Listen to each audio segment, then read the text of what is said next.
7 महीने पहले पापा ने मुझसे कहा था, बेटा जनकपुर धाम जाने का मन है, सीता मैया का दर्शन करेंगे, 2-3 दिन में वापस आ जाऊंगा। मैंने भी बिना ज्यादा सोचे कहा, ठीक है पापा। कौन जानता था कि वो उनका आखिरी अलविदा होगा, बिना बताए, बिना गले लगाए। आज 7 महीने बीत गए हैं, ना उनका कोई फोन आया, ना कोई खबर, ना कोई संदेश। जनकपुर की वो गलियां और मेरा टूटा हुआ दिल। मैंने तब से अब तक 5 बार जनकपुर धाम की खाक छानी है। हर बार जब मैं वहां पहुंचता हूं, सीधा जनक चौक जाता हूं। वहां के पान वाले से पूछता हूं, होटल वालों से तस्वीर दिखाता हूं, क्या आपने इन्हें देखा है? ये मेरे पापा हैं।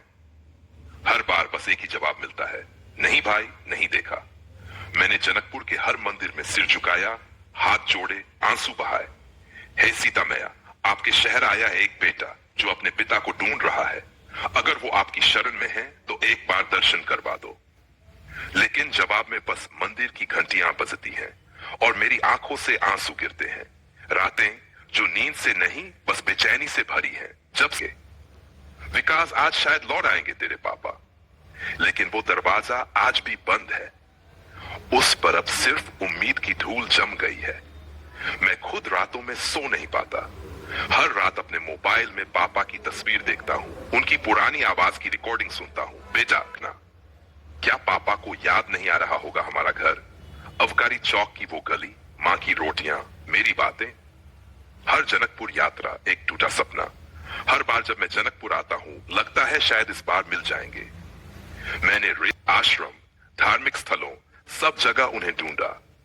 कभी कभी लगता है क्या पापा जानबूझकर दूर हो गए? क्या उन्हें कोई दर्द था जो हमें ही बताया? पर नहीं, पापा ऐसे नहीं थे। वो इंसान थे जो ठंडी रातों में भी मेरे लिए कंबल ओढ़ाते थे। जब भी मुझे बुखार होता, वो रात भर मेरे सिर पर पट्टी रखते। अब सवाल नहीं, सिर्फ दर्द है। मैंने अब सवाल पूछना छोड़ दिया है, पापा कहां हैं? क्यों नहीं लौटे? क्या वो अब इस दुनिया में है भी या नहीं? अब सिर्फ एक दर्द है जो हर सांस के साथ बढ़ता है। जब भी कोई मुझे पूछता है, कैसे हो विकास, मैं मुस्कुरा कर कहता हूं, ठीक हूं। लेकिन दिल के अंदर एक चीख छुपी होती है, मैं ठीक नहीं हूं, मेरा पापा गुम है और मैं हर दिन थोड़ा थोड़ा टूट रहा हूं।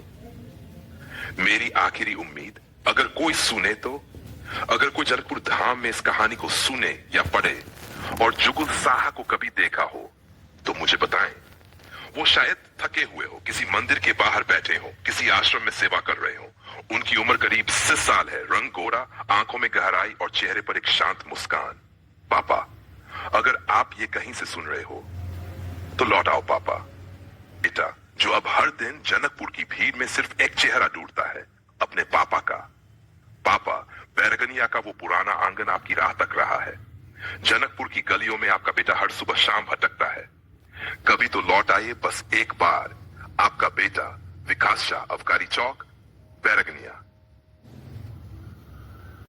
कुछ अलग ही सन्नाटा था। मंदिरों की घंटियों की आवाज तो थी, लेकिन मेरे दिल में खामोशी थी। मैं विकास शाह आज यहां अकेला खड़ा हूं, अपने पिता को खोजने निकला हूं, एक बेटे की तरह जो अपने टूटे हुए रिश्ते को जोड़ने की आखिरी कोशिश कर रहा है। मुझे नहीं पता आप कहां हैं बाबा, लेकिन मैं आपको ढूंढने आया हूं। जनकपुर की हर गली, हर मंदिर, हर सरोवर में मैं आपको तलाश रहा हूं। आपकी यादें हर जगह पीछा कर रही हैं। वो बचपन में कंधे पर बैठकर मेला दिखाना, वो स्कूल से आते ही अपने हाथों से खाना खिलाना, और वो पुराना वादा, बेटा कभी अकेला मत समझना खुद को, तेरा बाप हमेशा तेरे साथ रहेगा। पर आज मैं अकेला हूं, बहुत अकेला। जब मां चली गई थी, घर की दीवारें भी रोई थी। आपने मुझसे वादा किया था कि हम साथ रहेंगे, लेकिन कुछ बदल गया। रिश्तेदारों ने कुछ कहा, समाज ने कुछ फैलाया, और धीरे धीरे आप मुझसे दूर होते चले गए। फिर एक दिन बिना बताए आप चले गए, किसी को कुछ नहीं बताया। मैं दर दर भटकता रहा, हर रिश्तेदार के दरवाजे पर माथा टेका, लेकिन सबने मुंह फेर लिया। किसी ने कहा आप नेपाल चले गए हो, जनकपुर धाम। बस तभी मैंने ठान लिया, चाहे कुछ भी हो जाए, मैं आपको खोजने यहां आऊंगा। अब यहां हूं, पर आपको नहीं पा रहा हूं। शायद आप भी कहीं किनारे बैठकर यही सोच रहे होंगे, मेरा बेटा मुझसे नाराज होगा। नहीं बाबा, नाराजगी नहीं है, बस एक दर्द है जो हर सांस के साथ अंदर गहराता जा रहा है। मैं आपको बताने आया हूं कि मैं अब भी आपका बेटा हूं। मैं अब भी वही विकास बेटा हूं जो आपके पीछे भागता था, जो आपकी आंखों में सुकून ढूंढता था। मैंने बहुत कुछ खो दिया, लेकिन सबसे बड़ा नुकसान यही है कि मैंने आपको खो दिया। मैंने जनकपुर की हर गली में आपका नाम पुकारा। कोई जानता है क्या विकास शाह का पिता कहां रहते हैं? लोग मुझे हैरानी से देखते हैं, कुछ सहानुभूति देते हैं,